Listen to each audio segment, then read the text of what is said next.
नमो तस्स भगवतो अरहतो सम्बुद्दस्स नमो तस्स भगवतो अरहतो सम्मा सम्बुद्दस्स नमो तस्स भगवतो अरहतो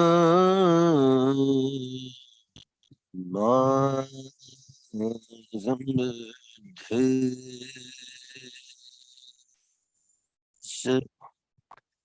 ये जब दायती च ये जब दायना गता पचुपन्ना जये था वंदनामि सर्वदा ये च धम्मायतीता च ये च धम्मायनागता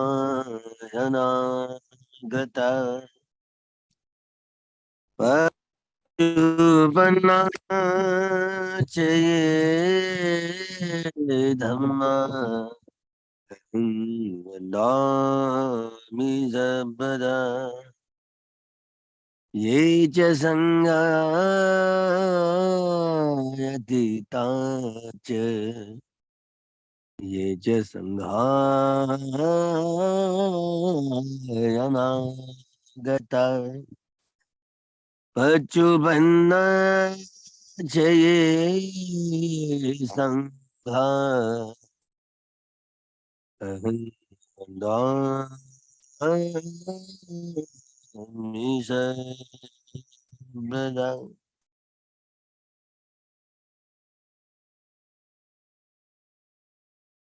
धम्म चक्र पवत्तन सुत्तन भगवान का पहला उपदेश। जिस दिन कोई सम्यक संबुद्ध हो, भूत वर्तमान या भविष्य के जितने सारे सम्यक संबुद्ध हुए हैं, शाम को यह आषाढ़ हो, आषाढ़ी पूर्णमासी के ही दिन जब जब भी कहीं बुद्ध उत्पन्न होते हैं तो हर सम्यक संबुद्ध द्वारा इसी आषाढ़ी पूर्णमासी को धम्म चक्र प्रवर्तित करते हैं। इसलिए इस दिन को आषाढ़ी पूर्णिमासी को धम्म चक्र पवर्तन दिवस के रूप में मनाया जाता है। पूरे विश्व जगत में धम्म चक्र पवर्तन दिवस हर सम्यक संबुद्ध ने इसी आषाढ़ी पूर्णमासी के दिन धम्म चक्र प्रवर्तित किया है। इस मायने में इसीलिए सारे लोग धम्म चक्र पवर्तन दिवस इस पूर्णमासी को कहते हैं। इस पूर्णमासी के दिन ये पांचों घटनाएं बुद्ध के जीवन काल में एक समान घटनाएं हुआ करती।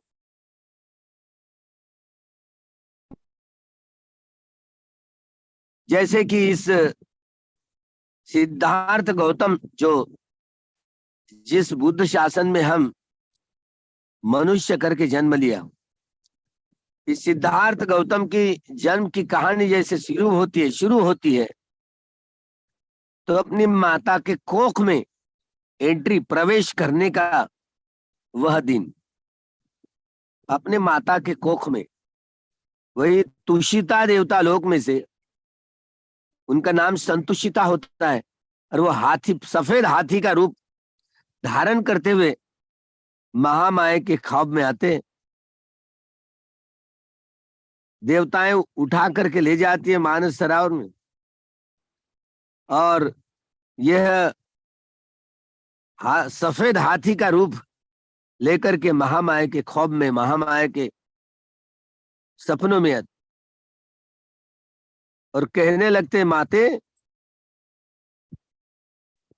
मैं इस पृथ्वी पर आखिरी का जन्म ग्रहण कर रहा हूं, ले रहा हूं, क्या मेरी माता बनने के लिए राजी है, तैयार है?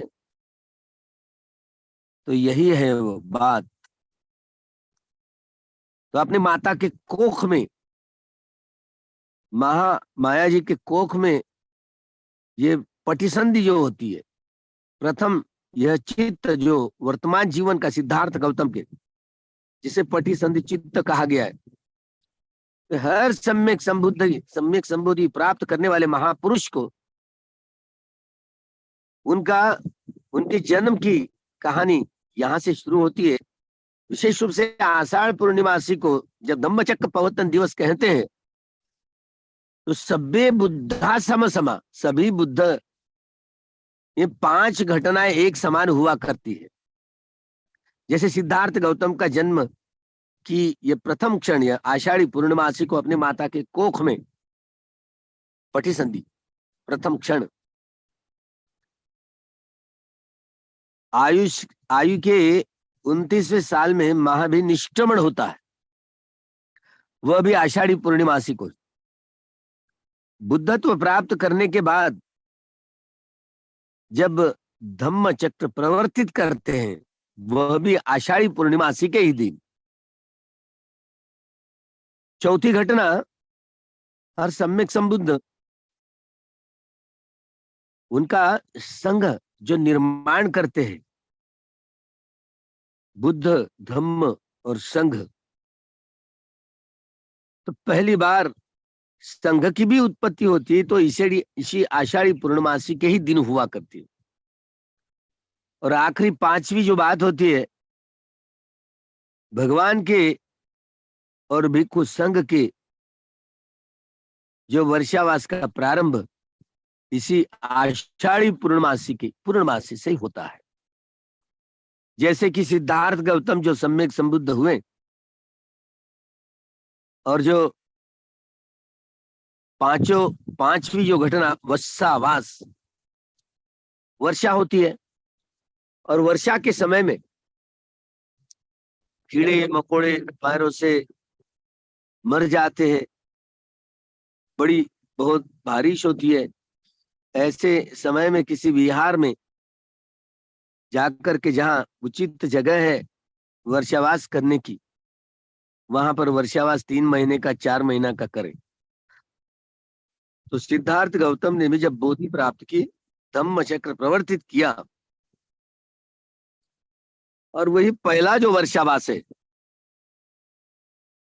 वह पहला वर्षावास 4 महीने का हुआ। 3 महीने का अधिष्ठान लेना चाहिए, तेमासन। कभी कभार 4 महीने भी आया करते, तो हम क्यों छोड़े? ये शॉर्टकट मार्ग थोड़ी है, बड़ा दीर्घ मार्ग है। इसलिए कभी 3 महीने आ जाते, 3 महीने का अधिष्ठान होता है, कभी 4 महीने का। भगवान ने भी जो पहला वर्षावास सारनाथ में किया था, वह भी 4 महीने का रहा। इसमें शरद भिक्षवे चारिकं बहुजन हिताय बहुजन सुखाय लोकानिकंपा।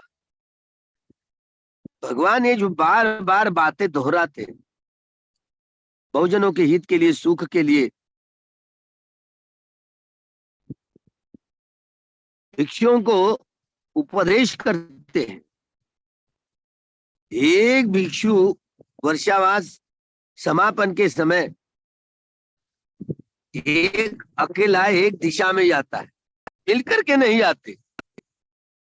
मतलब एक अलग अलग 6 प्रकार की अभिज्ञाओं में प्राप्त होने वाले भिक्षु, अलग अलग 390 प्रकार के मानस वाले, चरित्र वाले जो लोग, गृही हो या गृहस्थ हो, जब इनके पास में आते हैं, तो उनके स्वभाव विशेष को देख करके आनापान एवं अन्य 40 प्रकार के जो शमथ भावना के कमठान हुआ करते हैं, जिसे खनिक समाधि से उपचार समाधि और उपचार समाधि से अर्पणा समाधि तक पहुंच पाने की वह क्षमता पाती। और विपश्यना ये सार्वजनिक कमठान जिसके आधार पर विपश्यना के ये 10 ज्ञानों की प्रक्रिया मार बाधाओं को दूर करते हुए एक मार्गदर्शक के रूप में, कल्याण मित्र के रूप में मार्गदर्शन करते हैं। तो इसी तरह भगवान एक एक एक भिक्षु अकेला अकेला एक ही दिशा में जाता है। बात वर्षावास, तो वर्षा होती है, बहुत भारी भारी वर्षा होती थी। वो तो वर्षावास, पहला जो भगवान का वर्षावास 4 महीने का रहा, 4 महीने की, तो 3 महीने की यह अधिष्ठान होती है। लेकिन कभी कभी 4 महीने, इस साल भी 2023 का ये जो वर्षावास, ये भी 4 महीने का आया हुआ है। श्रावण महीना वह अधिकतम महीना है। तो भगवान के और भिक्षु संघ के वर्षावास का प्रारंभ आषाढ़ी पूर्णमासी से ही होता है। वो 3 महीने का, 4 महीने का वर्षावास होता है। जैसे कि आषाढ़ी पूर्णमासी के वर्षावास शुरू हुआ, तो अश्विन पूर्णिमा से कार्तिक पूर्णिमा तक यह वर्षावास के समापन का कार्यक्रम होता है। पवारना की विधि होती रहती है। कभी भिक्षुओं को ऐसी भी जो अतिरिक्त लाभ के रूप में कई ऐसे सांगठनिक काम होते, तो कहीं कहीं भिक्षु जो पश्चिम वर्षावास करते हैं, ये पूर्व वर्षावास श्रावण महीने से करते हैं, जिसे उत्तरी वर्षावास कहा गया, पश्चिम वर्षावास कहा गया। श्रावण महीने से वह अश्विन पूर्णिमा तक के,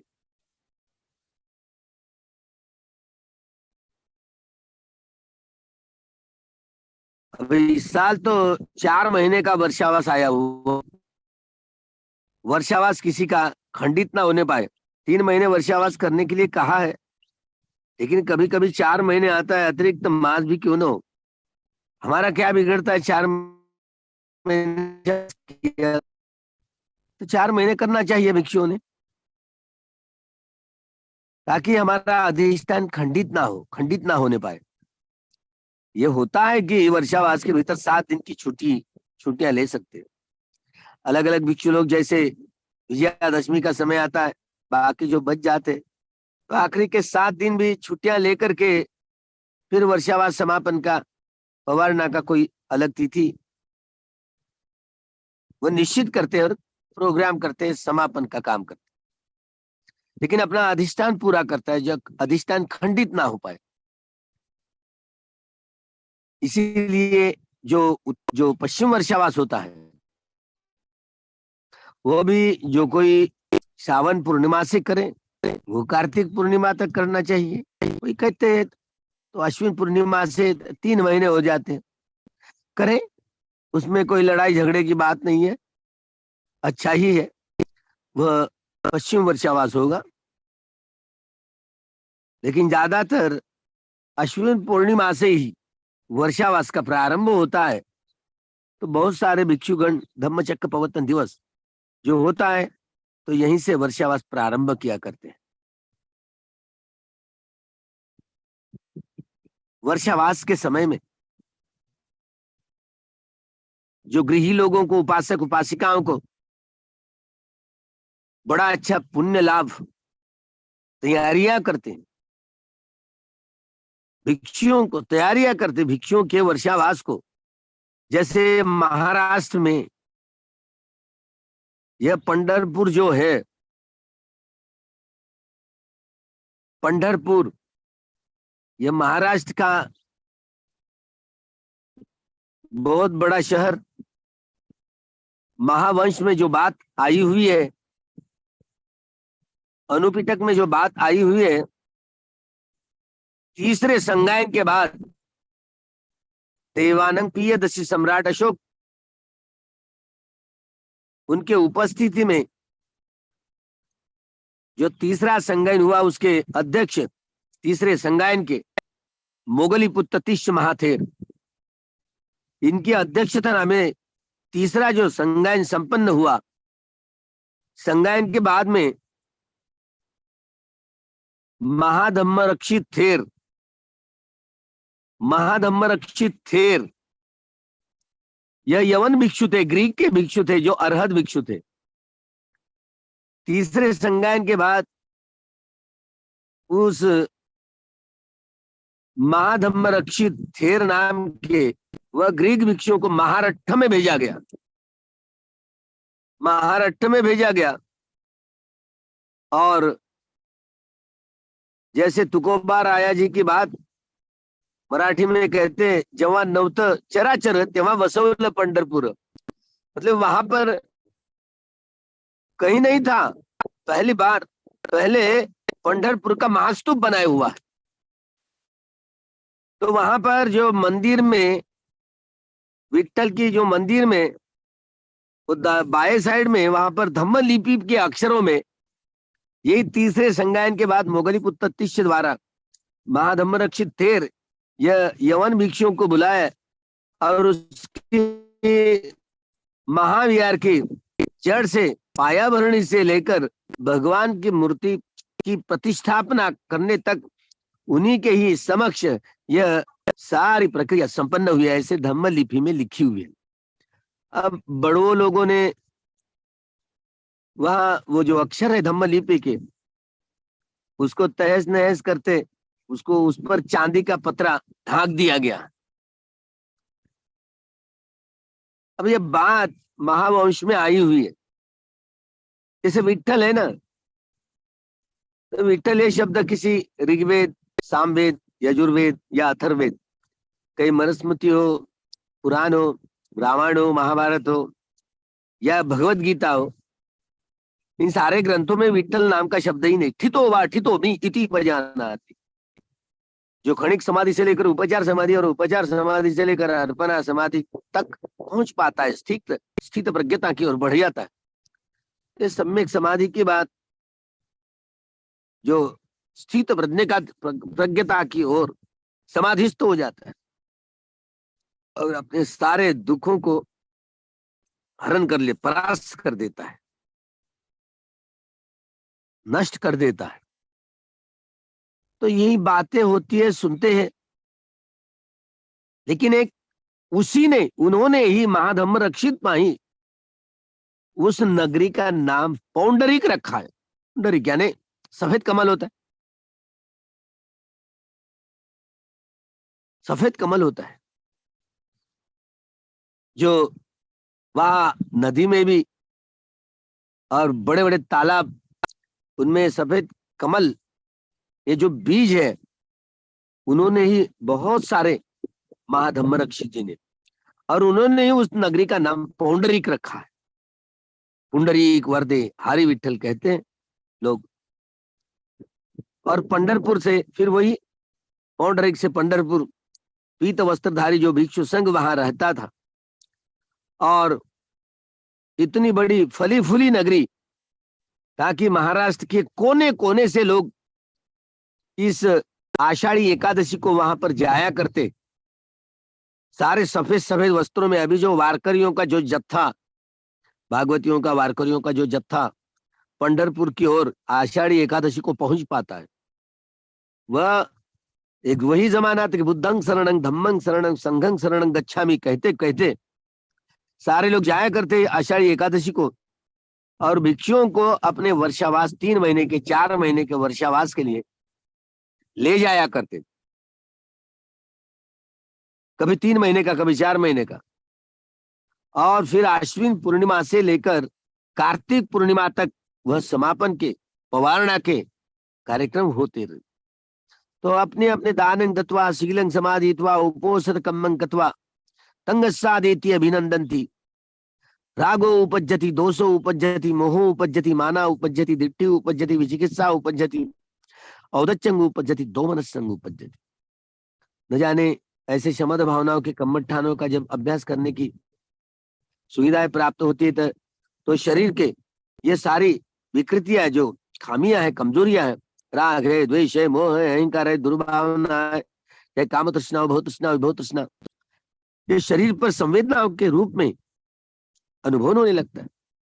और विपश्यना कर्मठान, उसका अभ्यास करने के बाद में चाहे जो भी कोई संवेदना हो, हर संवेदना किसी न किसी प्राणियों के साथ में जुड़ी हुई होती है।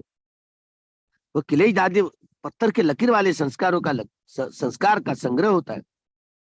और वेदना ये चित्त का स्कंद है, वेदना, संज्ञा, संखार और विज्ञान। तो भला यही बात होती है कि इस शरीर और मन के प्रपंच के टुकड़े टुकड़े करते हुए भिक्षु लोग गांव में, नगर में जाकर के फिर अश्विन पूर्णिमा से कार्तिक पूर्णिमा तक 1 महीने का वह पवारनाग के कार्यक्रम संपन्न होते थे वर्षावास के। और आखिरी का जो दिन होता है कार्तिक पूर्णिमा, अपने भिक्षुओं को वहां पर ले जाया करते, लेकर के वहां पर ले जाने के लिए भी साथ साथ जाया करते। इसी तरह यह वर्षावास का बहुत बड़ा केंद्र था। इसमें अभी कल जाकर के आए, या तगर के फूलों से, वो तगर नाम का प्राचीनतम बड़ा शहर था, और उस शहर में जो चैत्य स्तूप है नदी के तट पर वगैरह, वो बड़ा है। तो वह स्तूप भी उन्हीं के ही महाधम्म रक्षित तेर करके नाम गांव के, वहां पर अभी म्यूजियम है। और वहां पर म्यूजियम में अलग अलग जो उत्खनन होने के बाद में 1968 में प्रोफेसर देव करके उनके नेतृत्व में पुरातत्वविद आए थे, और जो खुदाई काम किया, वहां पर म्यूजियम में अलग अलग, वहां जो म्यूजियम में मिली हुई चीजें हम लोगों को देखने को मिलती। वहां पर जो महाधम्म रक्षित रह चुके हैं, वहां बहुत दिन तक रह चुके हैं, इसीलिए महाधम्म रक्षित जी, उन्हीं के ही समक्ष वह वहां वहां वहां पर का भी जो बड़ा नगर था, तगर निगम था, तो वहां पर भी देखे हैं कि महाधम्म रक्षित नाम का जो भिक्षु तीसरे संगायन के बाद में जो इधर महाराष्ट्र में भेजे, तो वह सारी यारदाश्तें फिर उजागर हो जाती है। वर्षावास के समय में, वर्षावास के पहले तैयारियां उपासक उपासिकाएं करती। हम जब भिक्षुओं को गांव में बुलाएंगे, विहार में बुलाएंगे, और उनके द्वारा अलग अलग सूत्र, विनय, अभिधम्म के जो अलग अलग स्कंदों के विषय में जानकारी प्राप्त करेंगे, उनके रहने की, खाने की व्यवस्था करेंगे भिक्षुओं की। और इतना ही नहीं, उनके लिए कहीं विहार बांध करके दान किया करते थे। वो विहार जो दायक लोग देते, तो भिक्षुओं को विहार दान किया जाता था। तो विहार का कोई लोकार्पण प्रोग्राम नहीं होता है। अब ये लोगों को आदतें बन गई है, लोकार्पण करते, तो लोकार्पण नहीं किया जाता, विहार दान समारंभ होता है। इसलिए अलग अलग दायक लोग, उपासक उपासिकाएं, जो भिक्षुओं को विहार बांध करके दान किया करते थे। 7x12 की कुटिया बुद्ध के भित्तों के अनुसार 7 बीता चौड़ाई में और 12 बीता लंबाई में, 7x12 की जो कुटिया होती थी बुद्ध के भित्ता के अनुसार 7 फीट चौड़ाई में और 12 फीट लंबाई में, भिक्षुओं का प्रमाण है, कुटी का प्रमाण है। इससे ऐसे कुटी होनी जिसके लिए यह सारी प्रकृति में जितनी सारी जमीन है, जमीन मोजने का जो कौन सा प्रारूप हो, ये जो 7x12 की जो कुटिया होती है भिक्षुओं की, यही जमीन मापने का यह उपकरण के रूप में यह नापा गया है। इसलिए 7x12 का खसरा कहा जाता है।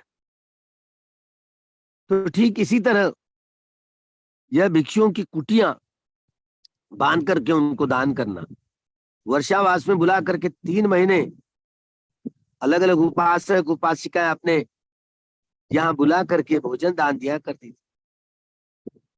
संगाटी, शुरू शुरू में जब वर्षावास शुरू होते तो उनको उपलब्धियां, संगाटी हो, उत्तरासंग हो, अंतर्वासक हो, कमरबंद हो, भिक्षा पात्र हो, पानी पीने का पेला हो, जल छक्का हो, पानी जो छन्ने वाला कपड़ा हो, वस्त्रा हो, या अनन्य ऐसी जो 8 चीजें होती है वो दान किया करते थे और भिक्षुओं को अपने गांव में, अपने नगर में, अपने निगम में ले जाया करते थे। तो 3 महीने तक, 4 महीने तक भगवान की वाणी का अर्थ सुआखा सुस्पष्ट करने के लिए बहुत सारी ये सारी आवाज, जैसे जैसे वर्षावास के भीतर कोई हो, लोग यूं ही अपने अपने शीलों को पुष्ट करने के लिए, दानादि कर्म करने के लिए जो उपासक उपासिकाएं होती है, जो भिक्षुओं के श्रमणों के चारों निश्रयों की परिपूर्ति करती है, धम्मदायात बनती है, धम्मदायी का दायक बन जाते हैं। अपने पुत्र और पुत्रियों को भी भिक्षु भिक्षुणी संघ में दान दिया करते, दवाई का हो, सेनासनन का हो। तो इसी तरह भिक्षुओं के चारों निश्रों की परिपूर्ति करने की प्रक्रिया से गुजरे बहुत पुण्य ही लाभ होता है। फिर ये 3 महीने का, 4 महीने का अधिष्ठान होने के बाद में जब पवारना का समारंभ होता है,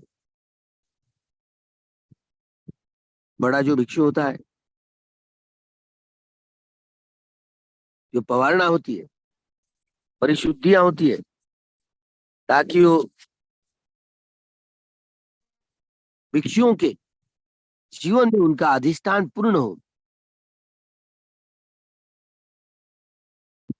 उनका अधिष्ठान पूर्ण हो।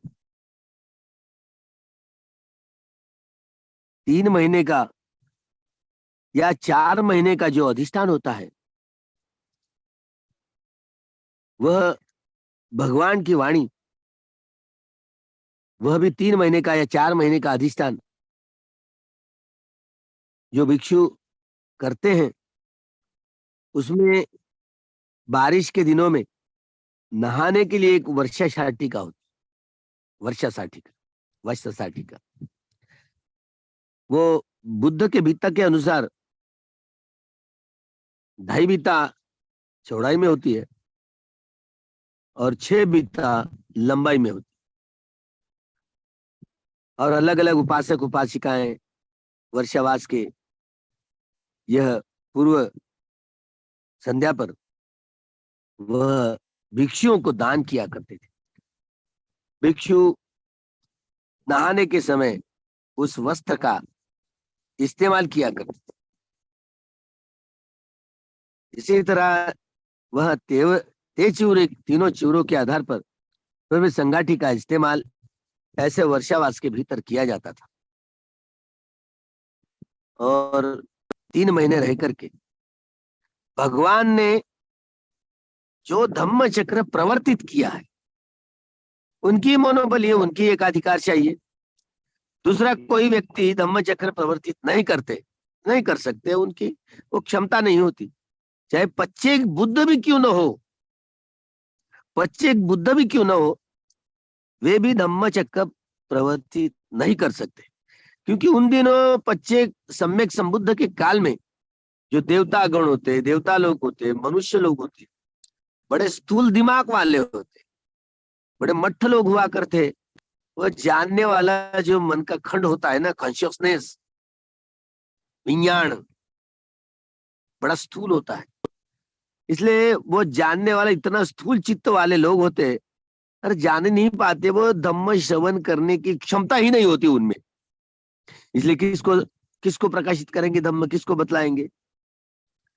इसलिए ऐसे जब जब भी कोई बुद्ध हो, सम्यक संबुद्ध हो, तो जब तक कि सम्यक संबुद्ध को याचना नहीं करते, तब तक के सम्यक संबुद्ध धम्मचक्र प्रवर्तित नहीं करते। तो हर सम्यक, जो भी सम्यक संबुद्ध हुए, भगवान जो बुद्ध के मन में यही बात है, इतना कठिन धम्म है, कौन समझेगा, कैसे समझेगा, इसलिए बहुत मौन रहते। तो उस समय संपति ब्रह्मा, उनको ये बातें समझ में आती है कि अभी बुद्ध उत्पन्न हुए हैं। तो वे वहां से ब्रह्मलोक से अंतर्धान होते हुए, ये संपति ब्रह्मा जब बुद्धत्व प्राप्त करते हैं, तो बुद्ध के पास अंतर्धान होकर के आते हैं, 3 बार प्रदक्षिणा करते हैं उनको, और फिर याचना विनती करते हैं, याचना करते हैं कि बनते भगवान आप ऐसे नकारार्थी ना सोचे। देवता और मनुष्य लोग दुखी है, और कोई दुखी नहीं रहना चाहता है, कौन रहेगा। इसीलिए बनते भगवान अपने धर्म को बांटे। मैं याचना करता हूं कि मनुष्य और देवताओं को ये सद्धर्म को बांटे। तभी कहीं निर्णय लेते, जब तक कि कोई याचना नहीं करते तब तक भगवान अपने सद्धर्म को प्रकाशित नहीं करते, बतलाते नहीं। तो ये धम्मचक्र प्रवर्तन, ये पहला उपदेश माना जाता है, प्रथम उपदेश। वह भी प्रथम उपदेश जो भगवान ने, उसमें ये आर्य सत्य का साक्षात्कार, जो भी भगवान के संपर्क में आए गृहस्थी, तो लगभग आर्य सत्यों का साक्षात्कार करते हुए दुखों का नाश करके अंतिमतः मुक्ति की चारों अवस्थाएं प्राप्त कर सकते, जो श्रोतापन्न, सकदागामी, अनागामी, आरंभ। बगैर, तो यही अभ्यास की प्रक्रिया होती है। 3 महीने का, 4 महीने का जो अधिष्ठान होता है, वह भी भिक्षु ते मासंग चतुर्मासंग का अधिष्ठान करता है, और अपने त्रिविध शीलों को पुष्ट करने की कोशिश करता है। पाति मोक्ष शील पुष्ट करने की कोशिश में लगा हुआ था। जब जब भी कई संघ होता है, तो हर 15वें दिन में, पूर्णमासी हो, अमावस्या हो, या संघ किसी निमित्त से इकट्ठा आ रहा है, तो विशेष रूप से वो और भी उपोषित कर्म किया करते हैं। बड़ा भिक्षु छोटे भिक्षुओं के पास में जाकर के, बड़ा भिक्षु छोटे भिक्षुओं के पास में जाकर के याचना करता है,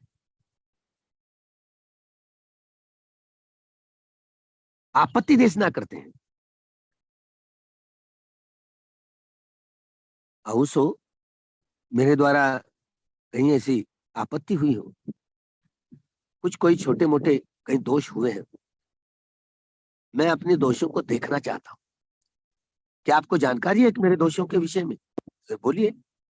मैं मेरे दोषों को सुधार करना चाहता हूं।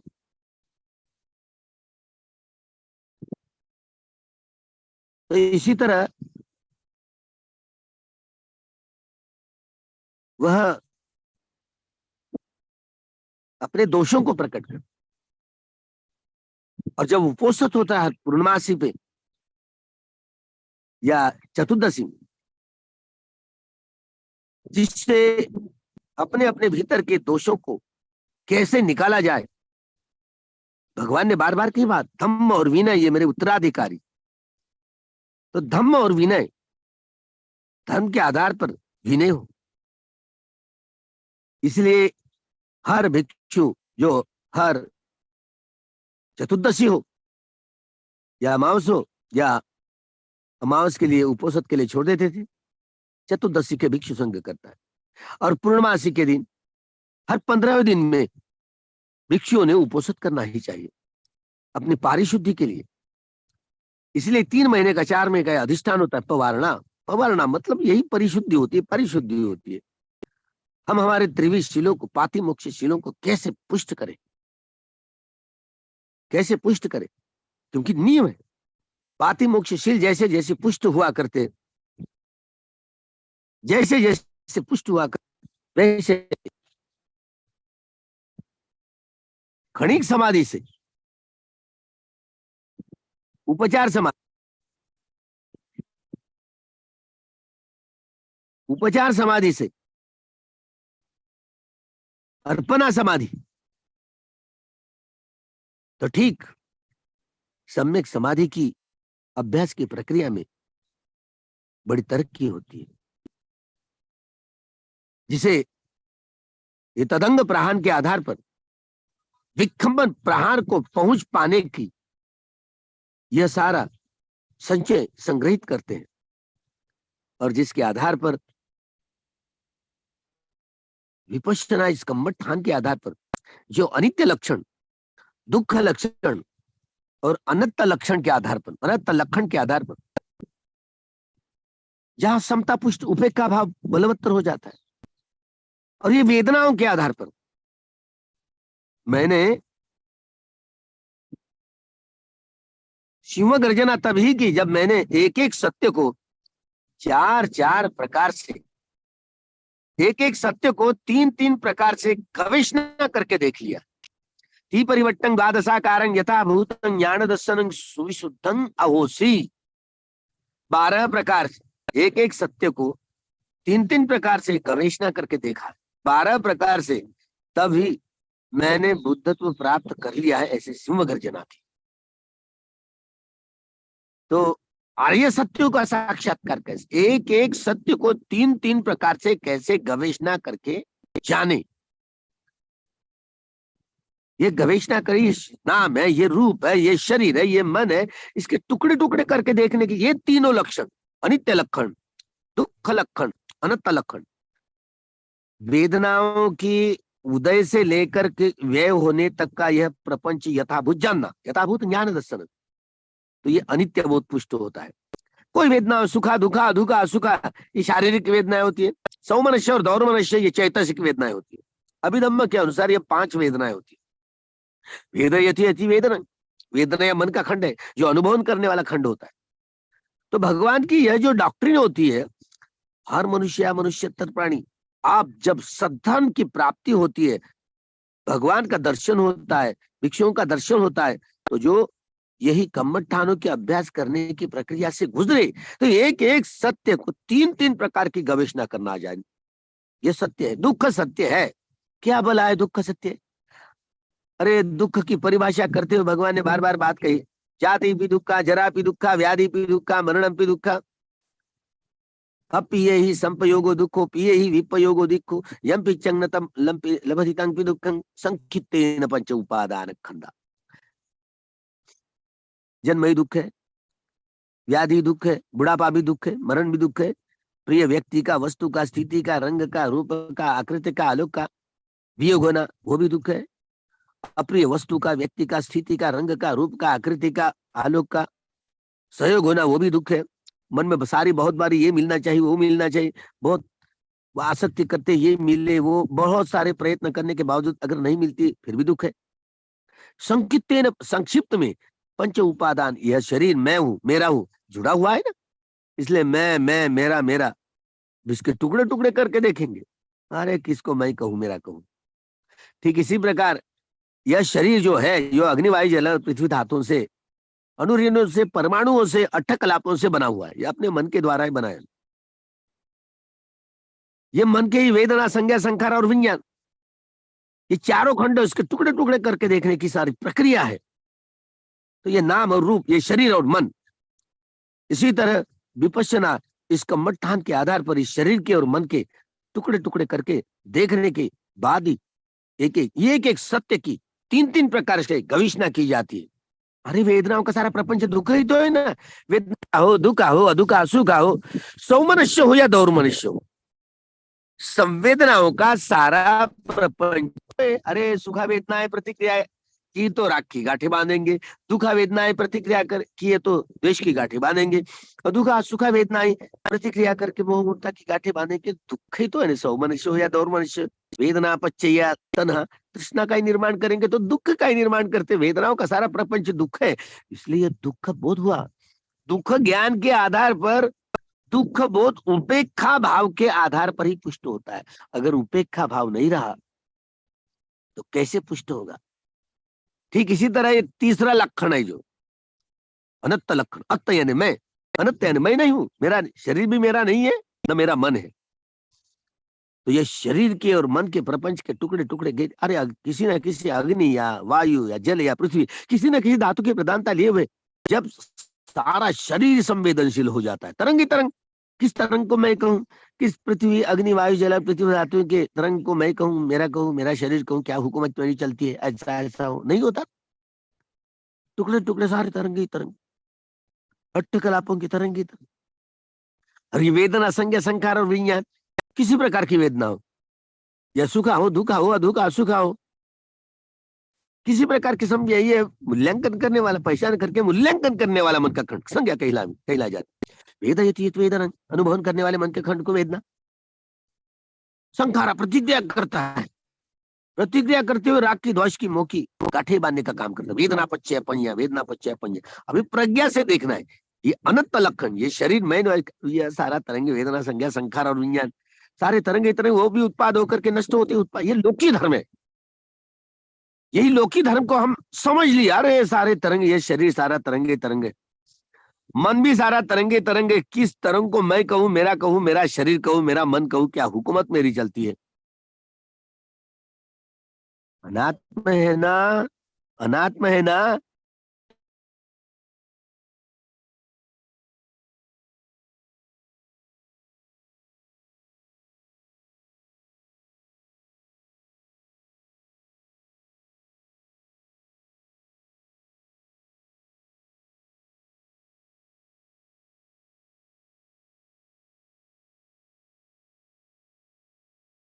प्यार पर उपेक्षा भाव नहीं होता।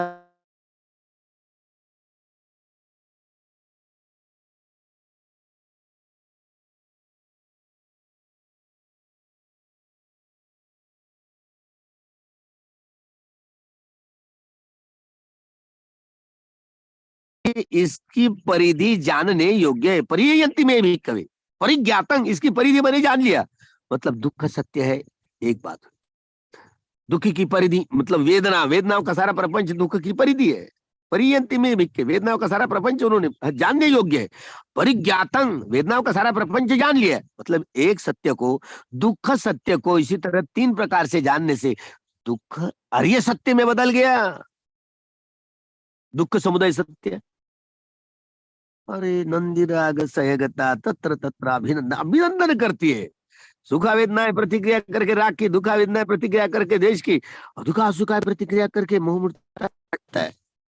अरे कृष्णा का ही निर्माण कर रहे हो ना, कृष्णा का ही निर्माण कर रहे हो ना। चाहे वो काम तृष्णा हो, भव तृष्णा हो, विभव तृष्णा हो, ये समुदय है, दुख का समुदय सत्य है। ये दुख का समुदय सत्य है, दुख समुदय सत्य है। अनुभव किया ना। यह प्रहीन करने योग्य है। पहिनंती में भिक्खवे, काम तृष्णाएं हो, भव तृष्णाएं हो या विभव तृष्णाएं, पहिनंती में भिक्खवे, प्रहान करने योग्य है। पहिंडं, मैंने प्रहान कर लिया है। इसी तरह दुख समुदय सत्य को दुख समुदय आर्य सत्य में बदल हुआ। एक एक सत्य तीन तीन तीनों प्रकार से उसका संश्लेषण, विश्लेषण, विघटन, विभाजन करते हुए देख लिया है।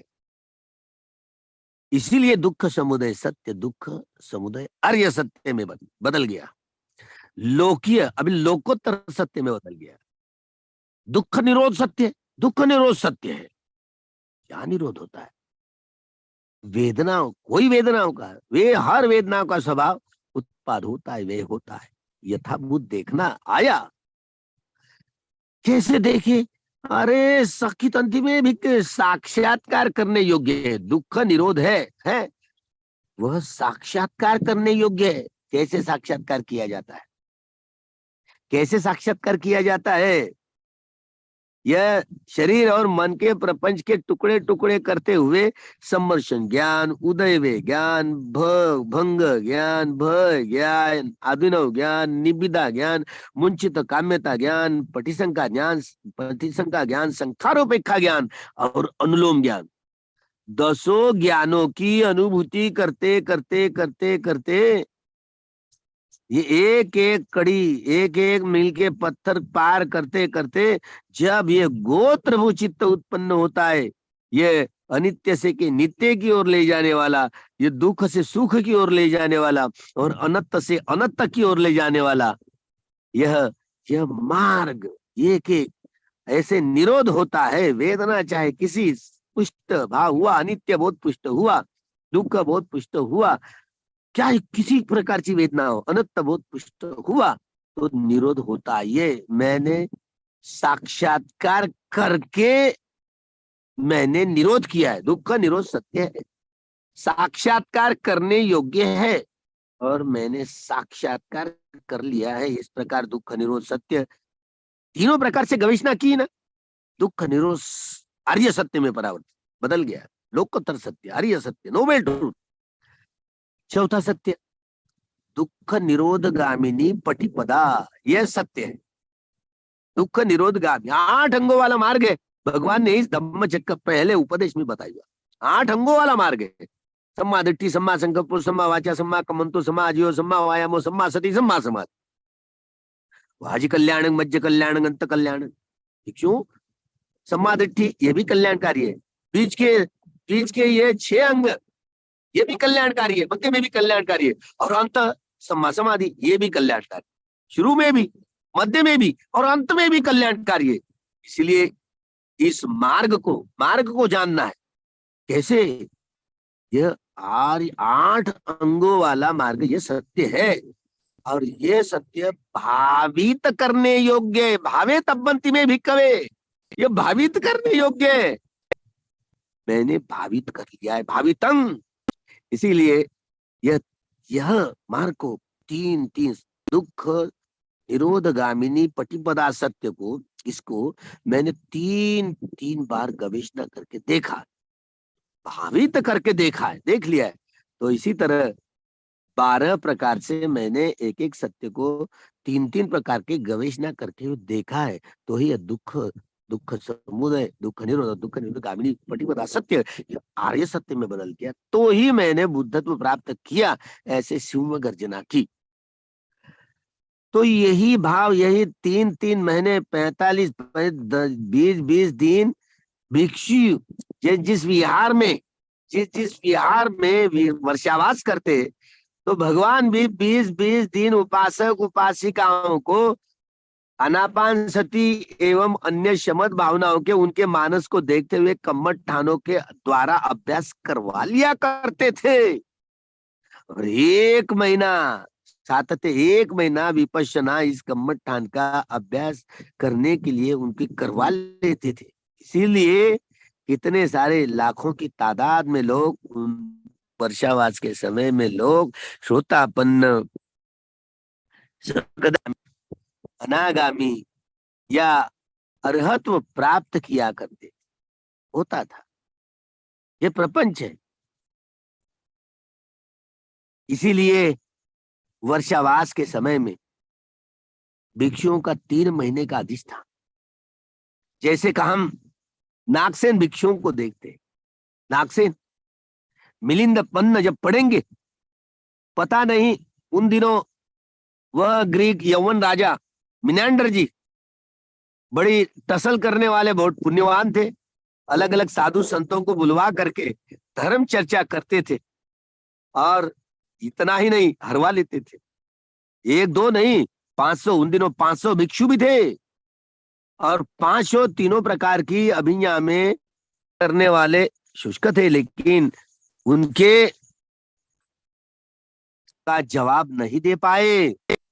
नहीं, आखिर ये 500 भिक्षु देवता लोक में आकाश मार्ग से चले गए, और ये मिनांडर राजा आगे ना बहुत सता रहा है, हमें निरुत्तर कर रहा है।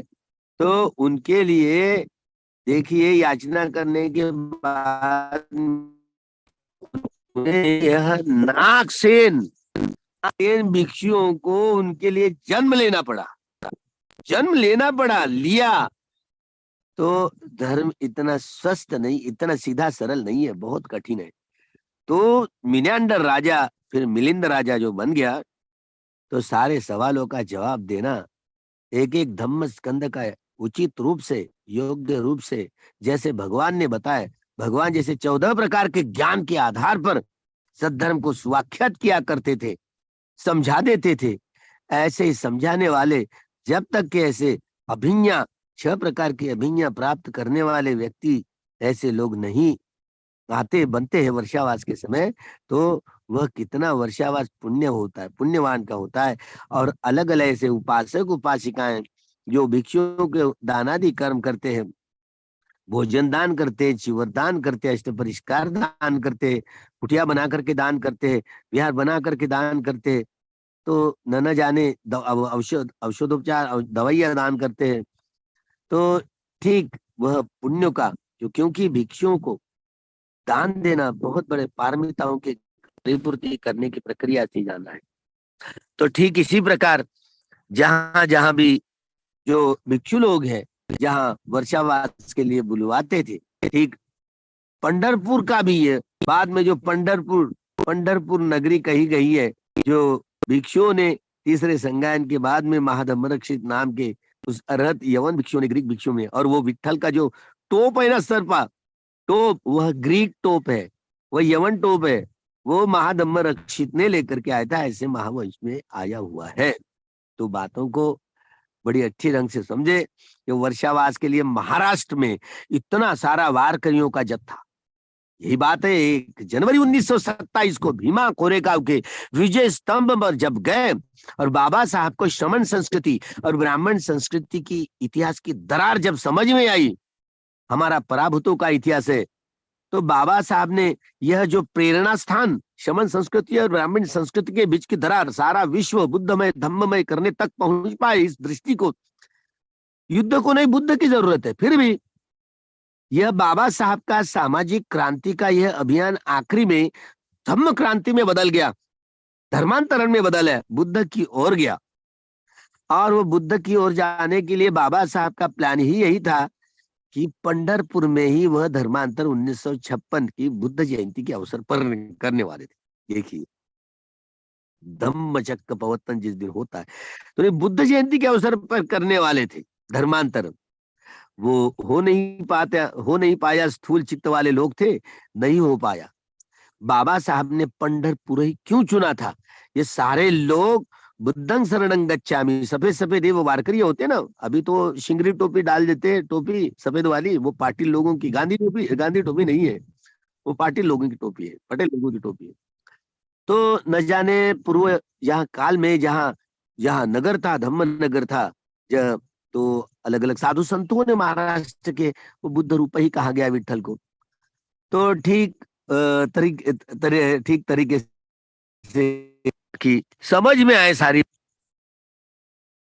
जो बातें अनभिज्ञ, सारी अनभिज्ञ जो बातों को जानने की कोशिश में लगे, ताकि बाबा साहब ने आखिरी पंढरपुर ही क्यों चुना था। यह वर्षावास आषाढ़ी एकादशी को इतना सारा जत्था जाता है, तो बाबा साहब ने जब प्रतिक्रांति हुई और शमन संस्कृति का नेतृत्व करने वाले भिक्षु लोगों का, एक एक भिक्षुओं का कत्लेआम करने के लिए 10,000 सोने के कारशापन दिए गए, सोने के सिक्के दिए गए, गुरु दक्षिणा के रूप में। वो जब घट रखते हैं ना, वो घट पर जहां पर नारियल रखते हैं ना, वो भिक्षुओं का काटा हुआ दक्षिणा के रूप में, दक्षिणा के गुरु दक्षिणा के रूप में वह सर काटा जाता था भिक्षुओं का। इसीलिए वह गुरु पूर्णिमा, वह धम्मचक्र प्रवर्तन दिवस को गुरु पूर्णिमा में ब्राह्मणवादियों ने बदल दिया। विकृतीकरण है, विकृतीकरण आया हुआ है। इसलिए हम लोग बहुत, यह धम्मचक्र प्रवर्तन जिस दिन भगवान करते हैं, तो संघ की उत्पत्ति भी होती है, और धम्मचक्र प्रवर्तन दिवस से वर्षावास का प्रारंभ होता है।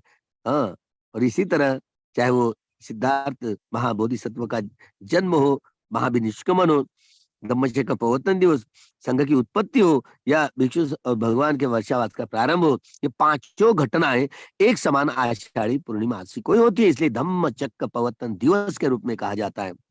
इसीलिए खूब इस वर्षावास के पीरियड में उपासक उपासिकाओं बहुत सारी सुविधाएं मिलती है, दानादि कर्म करते हैं, और हर पूर्णिमा अमावस्या को उपोषित किया करते हैं। कई अन्य अलग अलग उपासक उपासिकाएं 3-3 महीने 8-8 शीलों का पालन भी करने वाले होते हैं। वर्षावास के समय नागसेन एक समय की वो 30 साल तक एक उपासिका, वह 8 शीलों का पालन करने वाली। अब ये नागसेन जब, हाँ था, उनके गुरुजी आगे आगे चल रहे थे, वो पीछे पीछे शमन चल रहा। मेरे गुरुजी मुझे क्यों नहीं, कुछ नहीं बताएंगे क्या? ये मन की बात सुगुप्त जी ने जान ली। अरे ये तो ऐसा जानता है, ये ऐसा मन में आता है कि मेरे गुरुजी मुझे कुछ नहीं सिखाएंगे। नागसेन ऐसा क्यों सोच रहा है तू? तो नागसेन को महसूस हुआ कि मेरे गुरुजी मेरे मन की बात जानते हैं। तो भला मेरे आप, क्योंकि परिचित ज्ञानी थे। तब यही जब वर्षावास करने के समय में 3 महीने का जो वर्षावास किया नागसेन जी ने, और वो कठिन दान, जहाँ रुई से सूत काटना और सूत के सब सूत को फिर रंग देना, और उसका कपड़ा बुनना, और कपड़ा बुनने के बाद में फिर चीवर चीवर का कपड़ा काटना और चीवर सिलाना, और रात भर का ये काम करते करते वह एक उपासिका जो कठिन दान करने के समय में, दान करने का वक्त और दान स्वीकार करने का वक्त नागसेन जी का, तो दान देते देते दंग में पुण्यंग आसवखया, ये कठिनंग दान भयंग बनते संगो, कठिनंग दान, ये कठिन चिवरंग, जब बड़ी मेहनत से कठिन दान चीवर कर रहा है, अष्टपरिष्कार दान, दान देते समय इदंग में पुण्य आसवखया वहंगो, तो इदंग में पुण्य सभ्य सत्तावंतु सबदु कपौचंतु, इदंग में पुण्य मानस पच्चय होतु। तो ये तीनों बातें, सारे आश्रमों का क्षय हो, काम आश्रम, भव आश्रम, दृष्टि आश्रम, विजय आश्रम, सारे आश्रमों को दो, सभी सभी प्राणी सुखी हो, इसके लिए। और निपाण का साक्षात हो, तीनों बातें जब दानादि कर्म करते हैं, तो तीनों पारंपरिक जो लोग उपासक उपासिका, इनकी जड़ बड़ी जानकारी, उनके मौखिक रहते हैं सारे सूत्र। तो ठीक इसी तरह नागसेन ग्रहण करने के समय में, और वह 30 साल तक 8 शीलों का पालन करने वाली, उपोषद का पालन करने वाली उपासिका जब दान करती है, कठिन दान का देते समय, वो श्रोतापत्ति फल सारा शरीर मन बंद पड़ जाता है। समर्शन ज्ञान, उदय ज्ञान, भंग ज्ञान, भय ज्ञान, आदिनव ज्ञान, निमित्ता ज्ञान, मुंचित काम्यता ज्ञान, परिसंख्या ज्ञान, संकारोपेक्ष का ज्ञान और उदय ज्ञान, संकारोपेक्ष का ज्ञान और अनुलोम ज्ञान, ये 200 ज्ञानों की प्रक्रिया से सब गोत्र चित्त होता है। तो अनित्य से नित्य की ओर, नित्य से दुख से सुख की ओर, और अनंत से अनंत की ओर ले जाते हैं। लोकोत्तर प्रज्ञा काम करने लग जाती है, शरीर और मन बन बढ़ जाता है, और डुबकियां लग जाती है। वह उपासिका डुबकी, उसकी पहली डुबकी लग जाती है, और एक के बाद एक, एक के बाद एक नागसेन भी अरहत प्राप्त कर लिया करते। कैसे लाभ होता है, कैसे लाभ ही भिक्षुओं का यह पाति मोक्ष संवर्षित हो जाए, ताकि ये अलग अलग उपासकों को यह लाभ उचित मिले।